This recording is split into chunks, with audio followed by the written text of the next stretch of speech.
출근길 뉴스를 종합해드립니다. 깊이 있는 뉴스 YTN FM 출발 새아침. 신율의 출발 새아침 3부 순서 시작합니다. 오늘 날씨는 매우 포근한데요. 또 포근하니까 우리를 찾아오는 게 바로 미세먼지입니다. 경기 북부는 특히 미세먼지 농도가 나쁠 것이라고 하는데요. 오늘 야외에 오래 머물러야 하는 분들 모쪼록 미세먼지 조심하셔야 될 것 같습니다. 조심해야 될 거 참 요즘 많죠. 우리의 안전은 우리가 지켜야 하는 것이 맞는 것인지 모르겠습니다만 최소한 지금까지 봐서는 모든 것은 스스로 조심해야 할 수밖에 없는 것 같죠. 자, 모쪼록 오늘도 안전한 하루 보내시기 바라면서 신율의 출발 새아침 3부 순서 먼저 광고부터 듣겠습니다.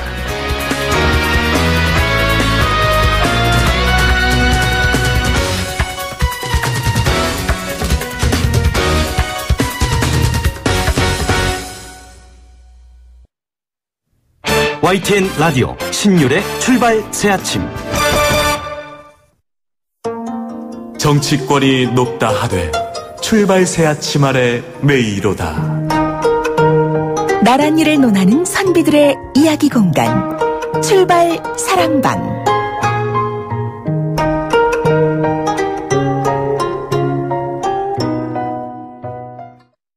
예, 한 주간 정치권 정리해보는 순서입니다. 오늘도 매주 금요일 함께하는 분들이죠. 두 분 나와 계십니다. 경기대학교 김원국 겸임 교수 나와 계십니다. 어서 오십시오. 네, 안녕하세요. 예, 그리고 미래전략개발연구소 김우석 부소장이십니다. 어서 오십시오. 네, 안녕하십니까. 예. 정치 얘기해야죠. 지난 한 주도 많고, 오늘도 또 많아요. 오늘 네. 홍준표 대표 대법원 판결 나오잖아요. 그렇죠? 예. 자, 어떤 시조를 지어오셨습니까? 시조를 짓지 못하고요. 역시. 그러면 안 돼요. 지금 나가신다는데요. 다음에 지어오겠습니다. 오늘까지는 네. 안 돼요. 정말 한 시를 하나 가져왔는데요. 역시 제가 정말 좋아하는 그런 한시 시인이 두보인 것 같아요. 네. 두보의 한시를 읽다 보니까 너무 좋았어요. 그래서 제가 또 시대에 맞는 측면도 있고요. 제가 한시를 낭송해 보도록 하겠습니다. 춘망, 봄의 소망, 두보. 조정은 망했어도 신하는 그대로요. 성하는 봄이 되어 초목이 무성하네. 시대를 슬퍼하여 꽃도 눈물 흘리고 한 맺힌 이별에 나는 새도 놀라는구나. 봉화불은 석 달이나 계속 오르고 집에서 온 편지 너무나 소중하여라. 흰머리를 긁으니 자꾸 짧아져 이제는 아무리 애써도 비녀도 못 꽂겠네. 네. 두보의 시 봄의 소망, 춘망이라는 한시입니다. 잠깐만요. 네네. 우리 신동진 팀장님한테 제가 이거 무슨 시조 코너를 하나 마련해야 될 것 같아요. 이거 아주 그냥 목소리도 그냥 준비해가지고 단단히 준비하고 오셨네. 제가 네. 원래 이쪽을 좀 합니다. 아이고, 이거 원래 목소리가 좋으세요, 그리고. 아이고, 감사합니다. 두보의 이 시 봄의 소망이라는 게요. 당시에 당나라에서 예. 굉장히 많은 특히 안록산의 난이라고 해서 전쟁이 참화가 있지 않습니까? 예. 그러니까 두보가 여기에 이제 이 관리로서 또 전쟁에도 직접 참전하고 하면서 느꼈던 얼마나 평화가 소중한지, 당시에 그렇게 정치를 잘못했던 당현종이 쫓겨나지 않습니까? 지금 좀 비슷합니다. 박근혜 전 대통령 사실은 쫓겨난 상황하고 이 당현종이 쫓겨나서 움직이는 그런 모습들, 그리고 국민들의 피폐했던 정말 그런 시절을 보면서 썼던 시인데요. 이제 70이 넘어서 흰머리가 났던 그 두보가 봄의 소망을 노래했던, 그래서 전쟁을 빨리 끝내고 평화를 찾고 정치는 안정됐으면 하는 그런 바람을 담았던 건데요. 지금 우리 상황 보면 사실은 그동안의 여러 가지 국정농단, 이제는 딛고 미래를 만들어야 되는데 아직도 정치 현장에서는 여러 가지 다툼들이 있고요. 그런 속에서 빠르게 이런 평화를 찾고 민주주의를 정착시키는 그런 것들이 이루어지면 좋겠다 하는 마음에서 예. 두보의 한시, 이 봄의 소망을 읽어봤습니다. 알겠습니다. 김우석 부소장님. 네. 저는 시조로 준비했습니다. 또 이제 BGM 나와야죠. 예.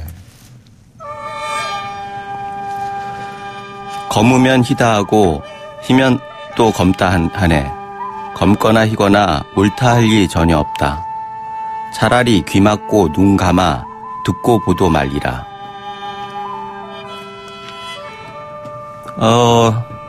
숙종 영조년에 김수장님이라고 하는 분이 김수자요?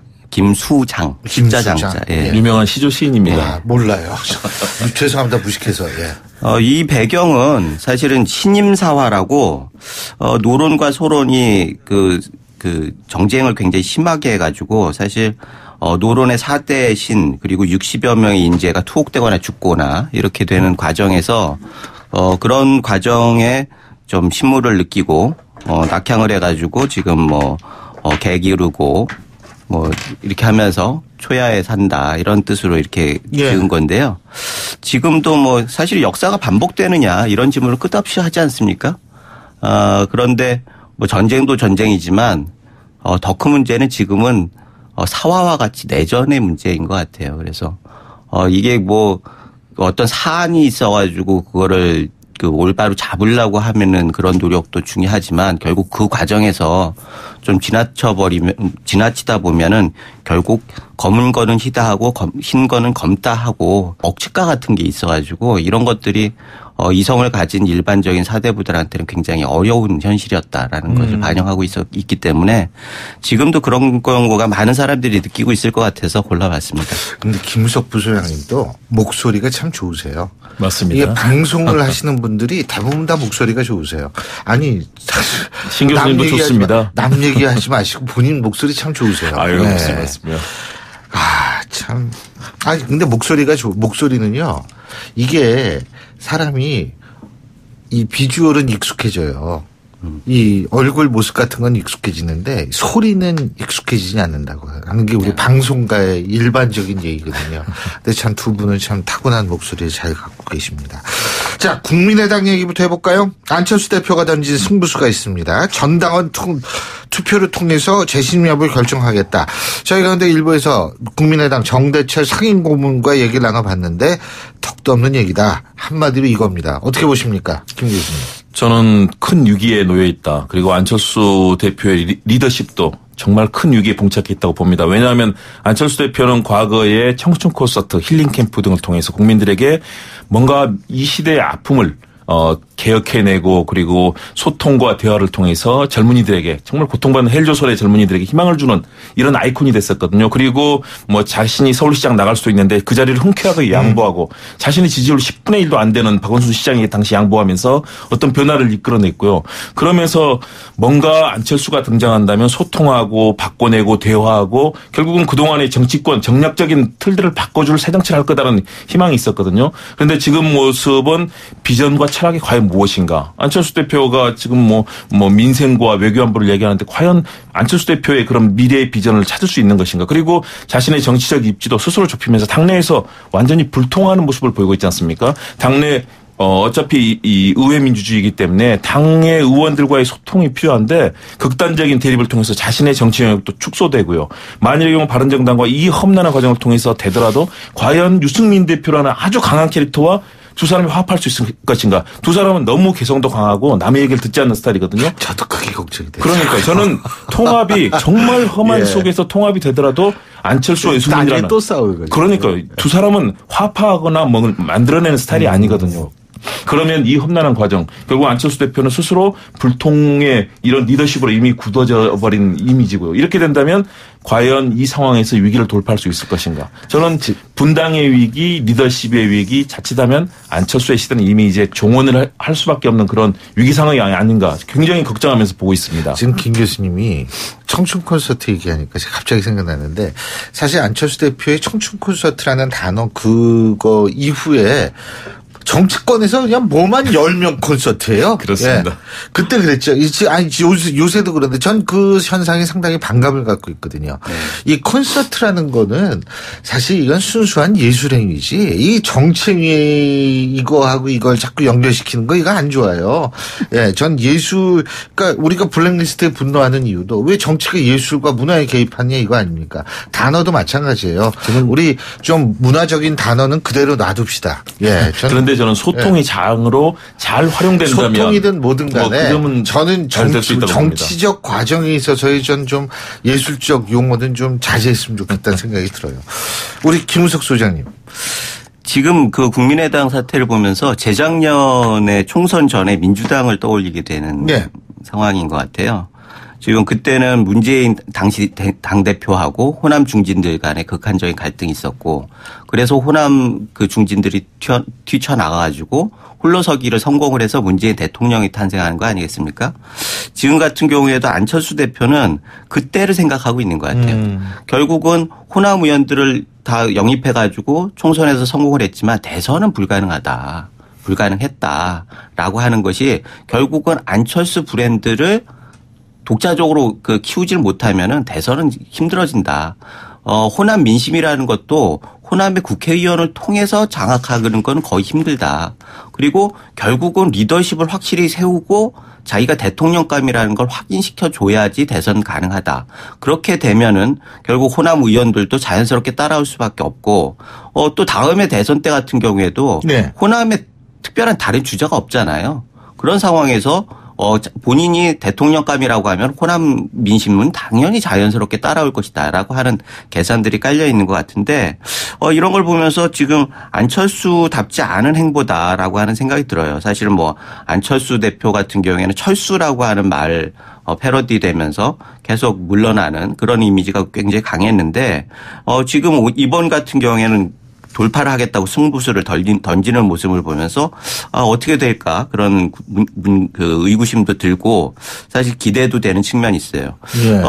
결국은 지금은 그 유권자들의 입장에서는 두 가지 선택지보다는 세 가지 선택지가 더 나은 거죠. 예. 그래서 지난 총선 민심도 예. 제3의 대안이라고 해가지고 제3당을 만들어 놨는데 예. 그동안은 왠지 모르겠지만 하여튼 그런 역할을 제대로 못했단 말이죠. 그거를 해법을 찾는 방향에서 지금은 독자적인 새로운 개혁이라고 하는 중도 개혁이라고 하는 뭐 양극단 지역주의라고 하는 극단도 있겠고 또는 이념적인 양극단도 있겠고 이게 적대적 공생을 깨라고 하는 민심을 반영하는 제3의 정당을 제대로 만들어보자라고 하는 그런 의미에서 국민들은 좀 신선하게 받아들일 수 있을 것 같아가지고 이런 시도가 결과적으로 어떻게 될지는 아직 모르겠습니다. 결국은 이게 국민들의 유권자들의 편익에 굉장히 기여할 수 있는 기회다라고 하는 생각이 듭니다. 예. 근데 결과는 어떻게 나올 것 같으세요? 이게 근데 전당원 투표라는 게 절대로 법적 효력은 없다는 거예요. 그러니까요. 네.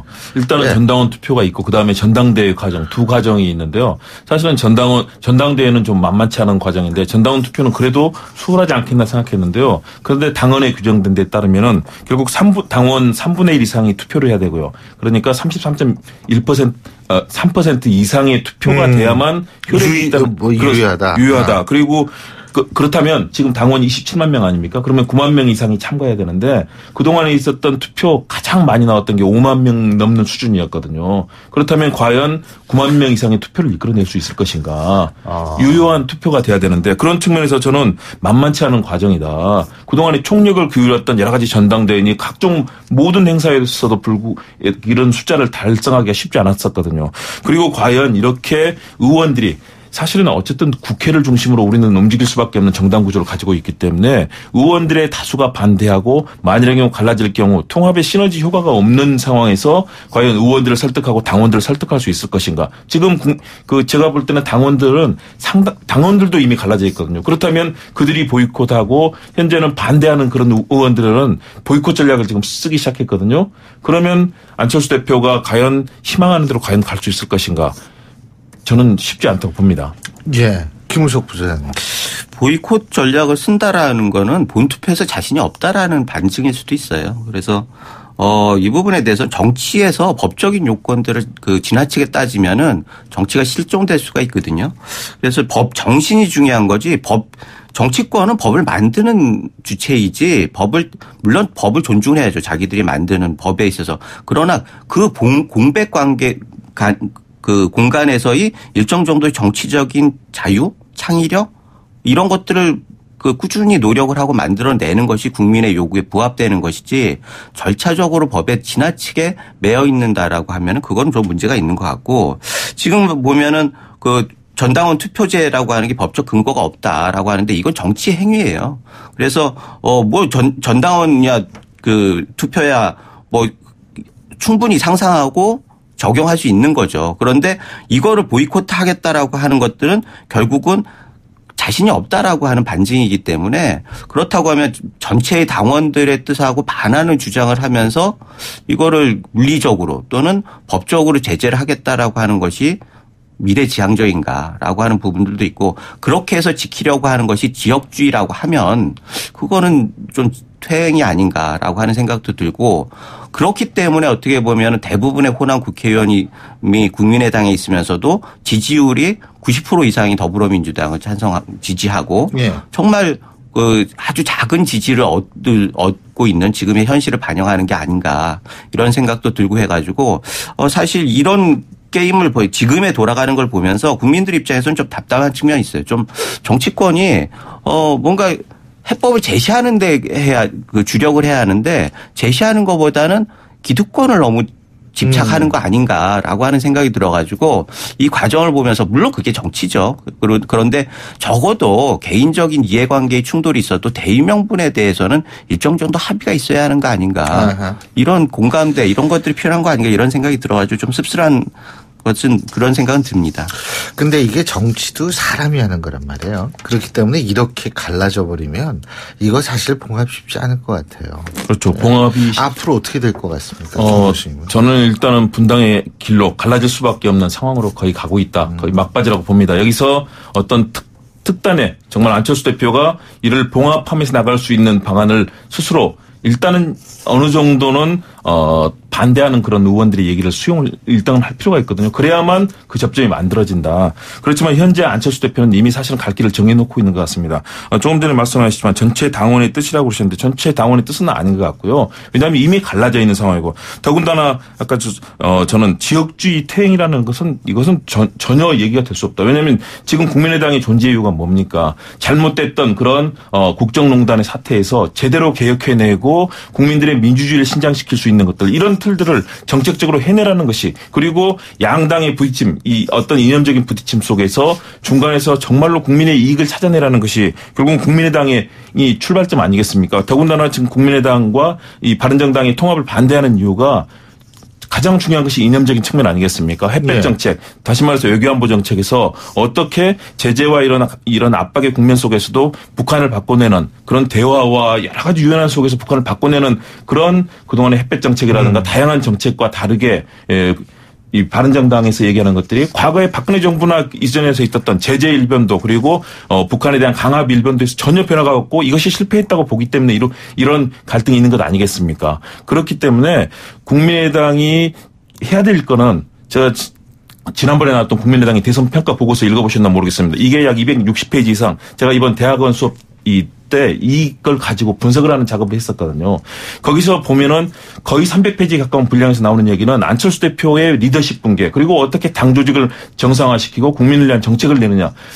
안철수 대표의 후보로서의 실패, TV 토론의 실패라든가 또는 정책의 실패 그리고 이 소통하지 않았던 그런 부분을 통렬하게 지적하고 있는데 이런 것들은 전혀 고치지 않은 채 도리어 다른 정당과의 외연 확장을 통해서 그것도 당 세가 늘어나는 것이 아니라 의원은 쪼그라들고 당이 도리어 또 위기 상황에 빠질 수 있는 것을 소통 없이 이루어지는 이 상황이 지금 국민의당의 위기거든요. 국민의당은 도리어 제대로 리더십을 세우고 소통하고 국민을 위한 정책을 내놓으면서 견제와 때로는 또 협력할 건 협력하면서 견제하면서 정당의 존재감을 세우지 못하는 것이 문제인데 도리어 다른 데서 방향을 찾고 있는 안철수 대표. 저는 거기에 위기에 문제가 있다고 봅니다. 알겠습니다. 예, 김우석 부장님.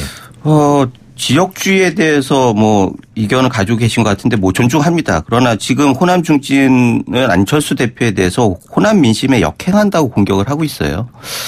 그런 것들을 저는 그렇게 해석을 하는 거예요. 그 지역주의에 기대서 지방선거를 치르고 어찌됐든 지역 여론과 함께 가고자 하는 그런 바람이 있다. 적어도 그런 생각이 들어가지고 그렇다고 하면 그게 본질적으로 지역주의가 아닌가라고 하는 생각이 드는 거고요. 지금 같은 경우에는 양쪽이 안철수계도 그렇고 호남계도 그렇고 네가 가라 당을 나가라. 라고 하는 지금 그래서 이런 상황에서는 분당이 현실적으로 쉽지는 않다라고 생각이 들어가지고 내부에서 끊임없이 갈등이 있을 테고 요는 지금 어제 추미애 대표도 얘기를 했어요. 지금 뭐 눈길 줄 이유가 없다라고 얘기를 한 거는 결국 호남 중진들이 나가도 갈 데가 없다라는 거예요. 지방선거를 앞두고 민주당과의 관계를 잘 해서 결국 지방선거에서 일정 정도 성과를 내고 그다음에 그 좀 더 성숙된 관계로 이렇게 하는 전략이 있었는데 지금 선택의 기로에 있는데 뭐 정작 받아줘야 할 민주당은 관심이 없다라고 그러고 그러면은 지금 호남 중진들 입장에서는 당을 깨고 나갈 수 있는 여건이라 이런 것들이 안 되겠죠. 그래서 정말 진퇴양난에 지금 그 위치에 있는 것 같고 결국 이런 것들이 전체적으로 새로운 뭔가 흐름이 아닌가. 이게 어느 방향으로 갈 건가에 대해서 전체적으로 정치권 전체가 굉장히 큰 변화가 있을 거다. 단순히 바른정당과 국민의당뿐만 아니라 전체 지역 양극단에 있는 자유한국당과 더불어민주당 에도 굉장히 큰 파급 효과가 있을 거다. 이 부분은 이게 어떻게 그 정리가 되느냐에 따라서 예. 지방선거에 꽤 큰 영향이 있을 테고요. 지방선거 이후에 정계 개편이나 여러 가지 정치적 변화에 굉장히 큰 영향이 있을 아주 그 원초적인 그 문제 제기이기 때문에 이 부분에 대해서는 우리가 큰 관심을 가지고 봐야겠다 이런 생각이 듭니다. 알겠습니다. 자, 그리고 좀 다른 얘기인데 이 문재인 대통령이 평창 동계올림픽 기간 중에 한미 합동 군사훈련을 연기하는 문제 미국에 제안을 했어요. 근데 이거 어떻게 평가하십니까? 저는 평창올림픽을 성공을 시켜야 되는 게 지금 우리 국가적인 지상 과제 아니겠습니까? 정말 인류의 재전을 우리가 유치해 놓고 나서 이것을 성공적으로 예. 하지 못한다면 그리고 이런 부분을 그동안에 뭐 미국의 아이스하키 선수들이라든가 여러 군데서 사실은 보이콧도 하고 있는 상황이지 않습니까? 그 이유는 결국 북한이 있기 때문에 여기에 대한 안전 문제 때문인데요. 그렇다면 평창올림픽을 성공적으로 이끌어내기 위해서는 국제사회와 잘 협력해서 예. 북한의 도발도 잘 무마시키면서 이런 것들이 이루어진다면 사실은 한미 군사훈련 좀 연기할 수도 있는 거거든요. 이런 부분을 알겠습니다. 저는 적절한 외교적 방안으로서 제시해서 예. 성공시켜낸다면은 예. 올림픽도 성공적으로 이루고 알겠습니다. 또 한반도 평화도 지킬 수 있다는 점에서 저는 좋은 방안이라고 봅니다. 예. 저도 뭐 그럼 충분히 이해를 하는데 이 부분에 대해서는 좀 디테일한 부분이 있어야 하는 거예요. 미리 결정해놓고 만약에 도발을 해버린다고 하면 그다음에 우리가 방법이 없는 거 아닙니까? 세계의 모든 그 많은 손님들을 그 모아놓고 그때 정말 위협이 된다라고 하면 우리가 뭔가 다른 백업할 수 있는 보완책이 있어야 하는데 그런 것들이 없이 덜컥 연기를 얘기하면은 그런 거에 대해서 국민들이 불안해하는 거죠. 그래서 네. 이런 부분들에 대해서는 좀 디테일하게 접근하는 게 더 필요한 거 아니냐. 지금 불쑥 얘기해가지고 미국에서 네. 그 국무장관이 처음 듣는 얘기다. 예. 이런 과정이 사실 국민을 불안하게 하는 거죠. 알겠습니다. 자, 오늘 두 분 말씀 여기까지 듣겠습니다. 저기 크리스마스 잘 보내십시오. 그렇게 되나요? 네, 미리 말씀하십니다. 예, 고맙습니다. 오늘 말씀 잘 들었습니다. 고맙습니다. 네, 감사합니다. 고맙습니다. 예, 지금까지 경기대학교 김원국 겸임교수 미래전략개발연구소 김우석 부소장이었습니다. 신율의 출발 새 아침 3부 순서 역수줄입니다. 잠시 뒤 4부에서 뵙겠습니다. 날카로운 분석, 내일을 보는 시선, 신율의 출발 새 아침. 신율의 출발 새 아침 4부 순서 먼저 광고부터 듣겠습니다. 예, 크리스마스 연휴를 앞둔 금요일입니다. 8시 41분 49초 지나고 있는데요. 자, 오늘 아침 교통 상황 알아보겠습니다. 김미란 캐스터. 네, 신율의 출발 새 아침 교통정보입니다. 오늘 아침은 덜 추운데요. 출근길에 활동하기가 한결 낫습니다. 현재 분당 수서로는 청담대교 쪽으로 수서에서 탄천 1교 구간 3차로에 고장 차량이 있어서 처리 작업을 하고 있습니다. 여파로 수서부터 탄천 1교 지나는데 밀리고 있는데요. 탄천 나들목까지 밀리고 있으니까 잘 살펴서 지나시기 바랍니다. 올림픽대로는 하남 쪽으로 동작대교에서 반포대교 구간 4차로에서 추돌 사고가 났습니다. 여파로 여의하류 나들목에서 반포대교까지 정체가 되고 있는데요. 이 구간도 참고해서 안전하게 이동하시기 바랍니다. 나라남 강변북로 구리 방향도 서강대교부터 반포대교 지나는데 같은 구간에서는 속도가 내려가 있습니다. 이후 성수부터 영동대교 구간도 다시 한번 서행되고 있고 지금 청담대교 북단부터 남단까지도 양 방향이 정체가 되고 있습니다. 그 밖에 동부간선도로는 도심 쪽으로 노원교 부근부터 성수 분기점까지 속도가 내려가 있는데요. 35분 정도가 소요되고 있습니다. 신율의 출발 새 아침 교통정보였습니다. YTN 라디오 신율의 출발 새 아침.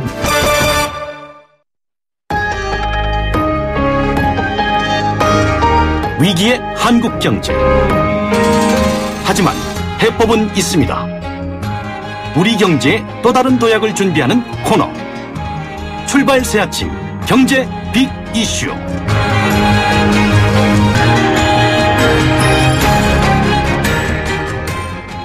예, 매주 금요일 신율의 출발 새 아침에서 여러분과 함께 경제 현안 고민해보는 시간이죠. 오늘도 서울대학교 이필상 교수님 스튜디오에 모셨습니다. 안녕하십니까? 네, 안녕하세요.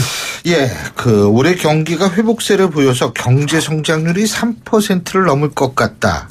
이런 얘기가 나오는데, 하지만 대기업과 중소기업의 격차는 더 벌어지고 있다. 뭐 이런 얘기도 있습니다. 네. 이게 대체 뭡니까? 이게 어떤 상황입니까?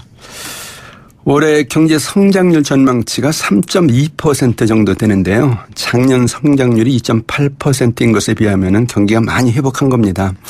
그렇지만은 중소기업 경기는 오히려 하락하고 있다. 뭐 이런 얘기인데요. 최근 한국은행의 자료를 보면은 지난 3분기 우리나라 기업들의 총 매출액은 작년 같은 기간에 비해서 13.8%나 증가했습니다. 경기가 그만큼 좋아졌다는 뜻입니다. 문제는 이익을 대부분 대기업이 차지하고 있다는 것인데 대기업의 영업이익률이 7.9%입니다. 작년 같은 기간에 비해서 2.5%포인트나 증가를 했는데요. 반면에 중소기업의 영업이익률은 1.6%밖에 안 됩니다. 작년 같은 기간에 비해서 무려 6.6%포인트나 떨어졌습니다. 실제 우리 경제의 상황을 보면요.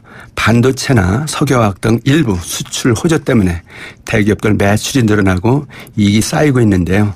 그러면서 중소기업들은 오히려 더 어려워지고 있다는 것이거든요. 예. 이렇게 되니까 경기 회복이 착시 현상이다 이런 분석이 나오고 있는데요. 예. 지금 우리 경제가 회복세다 이렇게 좋아할 것만은 아니고요. 오히려 구조적으로 경제가 더 위험해지고 있다 이렇게도 인식을 해야 될 것 같습니다.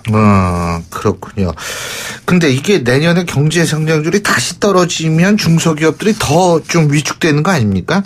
예, 그럴 가능성이 상당히 큽니다. 내년에 경제 성장률이 떨어질 가능성이 지금으로서는 상당히 큰데요. 그래서 중소기업들은 더 어려워질 것이다 이런 전망이 나오고 있습니다.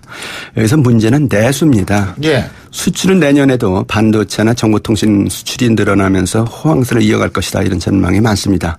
그렇지만은 내수 침체가 심할 것이다. 뭐 이렇게 볼 수가 있는데요. 내수가 침체한다는 이유는 다양합니다. 우선 정부가 사회 간접자본 예산을 축소를 했고요. 예. 또 부동산 안정 대책을 계속 추진하고 있거든요. 그러니까 건설 경기가 급격히 위축될 가능성이 크고요. 또 이제 금리를 인상하고요. 지금 원유 가격이 상승하고 있습니다. 그러니까 기업들 수익성이 굉장히 악화될 것이라는 것이고요. 무엇보다도 가계부채가 1,400조 원을 넘어서 계속 악화되고 있거든요. 예. 소비 심리가 더 위축될 수밖에 없다는 것이죠. 이렇게 되면 결국 경제 성장률이 떨어지면서 중소기업들이 집중적으로 타격을 받을 것이다. 뭐 이런 어떤 분석인데요. 그 주요 연구소들 내년 경제 성장률 전망치를 보면요. 예. 금융연구원은 2.8%, 현대경제연구원은 2.5%, 한국은행은 2.9% 등 올해 이제 3%가 넘는다 그렇습니다만 내년은 대부분 2%대로 경제 성장률을 추정하고 있습니다. 2%대로. 그러니까 올해보다 떨어진다 이 얘기인데요. 예, 맞습니다. 그렇죠? 예. 근데 이게 더군다나 금리까지 이제 인상이 될 수밖에 없는 상황이지 않습니까? 그렇죠? 이렇게 되면은 중소기업의 소위 말하는 부도 위험도 커질 수 있는 거 아니겠어요? 그렇습니다. 3년 이상 연속으로 영업이익을 벌어도 이자도 갚지 못하는 기업을 한계기업이라고 부르는데요. 이 한계기업 숫자가 작년 말 기준으로 3,126개거든요. 근데 전체 외부 감사 대상 기업 중에서 14.2%나 됩니다. 문제는 이 한계기업 중에서 대부분이 중소기업이라는 겁니다. 그 한계기업의 85% 이상이 중소기업인데요. 앞으로 만약 금리가 올라서 계속 금리 부담이 이제 커진다면은 이 한계 기업들은 대부분 버티지 못하고 구조조정이나 퇴출의 대상이 될 가능성이 아주 크다 그런 얘기입니다. 중요한 사실은 지금 경제의 유동성 잔치가 끝났다는 건데요. 예. 2008년 금융 위기 이후에 경제를 살려야 되겠다 해서 우리나라도 이제 금리를 1.25%까지 대폭 낮췄습니다. 근데 최근에 이제 다른 나라들이 금리를 올리면서 우리나라도 금리를 이제 올려야 되는 그런 이제 상황이 됐는데요. 그래서 결국 지난 11월 30일 날 한국은행도 중에서도 예. 기준금리를 1.25%에서 1.5%로 올리는데 예. 앞으로 계속 올려야 된다는 거예요. 그래서 아하. 이 금리가 2%, 3% 뭐 이렇게 올라갈 수가 있는데 그렇게 되면은 이제 중소기업들은 예. 금리 폭탄을 안게 된다는 것이죠. 그래서 이것이 이제 결국 이제 경기 침체하고 연계가 되면은 이제 중소기업들 중심으로 해서 경제가 저변에 무너지는 그런 어떤 뇌관이 될 수 있다는 얘기인데 지금으로 봐서는 상당히 문제 심각하게 좀 받아들여야 될 것 같습니다. 그런데 정부는 뭐 혁신 성장 주장하고 있지 않습니까? 그렇죠? 네. 그리고 중소 중견기업 위주로 산업 정책을 바꿀 방침이다. 이렇게 주장하고 있는데. 네. 그 산업 정책을 새로 내놨고요. 또 그 방향도 상당히 그 바람직합니다. 근데 문제는 이 산업 정책이 과연 뭐 성공할 것이냐에 대해서는 아직은 이제 의문이 좀 있는 건 사실입니다. 근데 어떻든 간에 이번에 문재인 정부가 내놓은 산업 정책이 그 정부 출범 이후에 첫 번째 내놓은 정책이거든요. 한마디로 이제 정리를 한다면은 경제를 혁신해서 그 중견기업을 육성하고 2022년까지 30만 개 일자리를 창출하겠다. 이것이 주요 내용인데요. 그 산업 정책의 주요 내용을 보면 소위 말해서 3대 혁신이라는 겁니다. 산업 혁신, 기업 혁신, 지역 혁신 이렇게 세 가지 혁신인데요. 우선 산업 혁신은 주력 산업을 죄송합니다. 고도화하고 신산업을 발굴한다. 이것이고요. 그래서 이걸 위해서 이제 자율주행차라든가 태양광이라든가 바이오라든가 반도체, 사물 인터넷 등 5대 신산업 프로젝트를 추진한다. 이런 얘기입니다. 둘째로 기업 혁신은 중견기업을 새로운 성장 주체로 삼겠다. 그래서 매출 1조 원 이상의 중견기업을 현재 34개인데 그걸 2020년까지 80개로 늘리겠다. 그래서 대기업 중심의 산업구조를 중소 중견기업 중심으로 바꾸겠다는 얘기입니다. 예. 그다음에 세 번째 지역 혁신은 혁신 도시를 중심으로 해서 국가 혁신 클러스터를 조성하겠다. 그래서 산학협력 프로젝트를 대대적으로 추진한다. 이런 얘기인데 여기서 어떻든 간에 일자리를 많이 만들고 새로운 산업 발전 체제를 구축하겠다. 이런 얘기인데요. 일단 정부로서는 그동안 소득주도 성장해서 여러 가지 소득을 늘리는 그런 정책을 폈습니다마는 경제 근본이라고 할 수 있는 산업 부분에서 구조를 바꾸겠다. 새로운 어떤 이 정책을 추진하겠다. 이렇게 나오니까 우리로서는 새로운 어떤 의미를 갖는다. 이렇게 볼 수는 있습니다. 기업의 구조 조정도 시장 중심으로 전환해서 공적 자금 부담을 줄일 계획이다. 이거죠, 지금. 그렇습니다. 효과가 있을까요? 예, 뭐 아주 좋은 방향이라고 보는데요. 예. 그렇지만 효과를 발휘하려면은 아직 시장 여건이 미흡하다 뭐 이런 생각이 듭니다. 이번에 정부가 내놓은 그 구조조정 정책은 뭐 구조조정 정책의 대전환이다 이렇게 봐야 할 것 같은데요. 지금까지 구조조정은 산업은행 같은 국책은행을 중심으로 했습니다. 그리고 산업 논리보다는 금융 논리 차원에서 부도를 막는 데 이제 급급했다는 것이거든요. 그런데 이번 정부의 구조조정 정책은 방향을 바꿔서 국제은행 대신에 자본시장 중심으로 구조조정을 하겠다. 예. 그리고 내용도 금융 측면에서 부실이냐 아니냐 이걸 따지는 것보다는 산업 측면에서 앞으로 이 기업이 살아날 것이냐 경쟁력이 있느냐 이걸 따지겠다는 것이거든요. 그래서 뭐 어떻게 보면은 더 근본적이고 중요한 그런 어떤 구조조정 방식을 우리가 택했다 이렇게 볼 수가 있는데 그럼 방법이 뭐냐 하는 것이거든요. 우선 그 방법으로 정부가 주도를 해서 우선적으로 5천억 원 규모의 펀드를 만들겠다. 예. 근데 이 펀드가 모 펀드라는 겁니다. 소위 말해서 어머니 펀드라는 건데 다음 이 모 펀드가 투자를 해서 민간 부분에서 여러 개의 자펀드들을 만들겠다. 그래서 그 자펀드들이 예. 부실 기업들을 인수하거나 합병해서 사업을 재편하고 인원을 조정하고 비용을 절감해서 기업을 정상화하겠다 이런 발상이거든요. 예. 그래서 시장 논리에 의한 구조조정이다 이렇게 볼 수가 있는데 이게 자본주의 이제 논리에 맞는 그런 구조조정인 것은 확실합니다.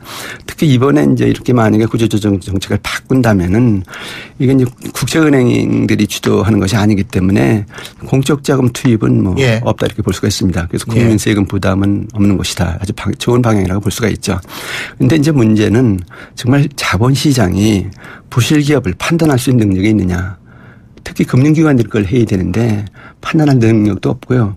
또 오히려 부실 기업 생기면은 덮으려고 하고 넘어가려고 하지 드러내놓으려고 하지 않는다 하는 것이고요.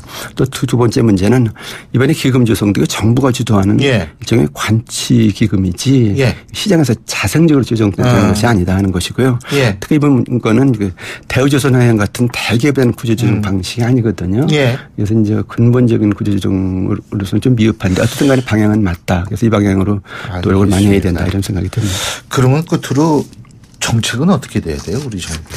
가장 우리나라 산업 구조를 바꾸고 새로운 성장 동력을 찾는 데 중요한 것이 그 벤처기업이 활성화되는 겁니다. 예. 벤처기업들이 살아나야 새로운 산업 구조가 생기고 부실기업들이 이제 퇴출이 되고 예. 정말 우리 경제가 새로운 성장 동력을 찾는 건데 벤처기업들이 지금 너무 지금 부실화되는 겁니다. 그래서 특히 이제 세계적으로 우리나라 벤처기업 중에서 세계 제일인 그 기술을 가지고 있는 기업이 있느냐 물어봤더니 2012년에는 4.2%가 그래 우리가 세계 제일이다 그랬는데 예. 지금은 0% 하나도 없다는 겁니다. 그래서 이제 정말 연구개발 투자를 좀 제대로 구축해서 벤처기업들을 제대로 살리는 그런 정책이 아주 핵심적인 정책이다 이렇게 봅니다. 예, 잘 알겠습니다. 예, 오늘 말씀 여기까지 듣겠습니다. 고맙습니다. 네, 감사합니다. 예, 지금까지 서울대학교 이필상 교수님이었습니다. 자, 1914년에요. 제1차 세계대전 중에 프랑스 북부 독일군 점령 지역에서는 이 100m도 안 되는 거리를 사이에 두고서 독일, 프랑스, 영국군이 숨막히게 싸우고 있었습니다. 그런데 크리스마스 이후에 영국군은 백파이프로 연주하기 시작하니까 또 여기에 대해서 한 독일군이 이 슈틸레 나흐트, 하일게 나흐트, 그러니까 사일런스 나이트, 홀리 나이트라는 크리스마스 캐롤을 부르기 시작을 합니다. 그래서 이른바 크리스마스 휴전이 이루어진 겁니다. 이는 단순한 휴전이 아니라 크리스마스가 무엇을 의미해야 하는지를 알 수 있게 해주는 중요한 사건이었습니다. 이제 월요일이면 크리스마스입니다. 이 크리스마스에는 을에 나오는 말이 바로 온 세상의 평화라는 말입니다. 하지만 우리가 사는 세상은 전쟁터 같은 곳입니다. 전쟁 같은 세상. 하지만 그러니까 오히려 평화를 더 원하는 걸 겁니다. 어수선하지만 그래도 크리스마스 잘 보내시기 바라겠습니다. 전 다음 주 화요일 아침 7시 15분에 여러분 다시 찾아뵙겠습니다. 신유리였습니다. 메리 크리스마스. May your days be merry.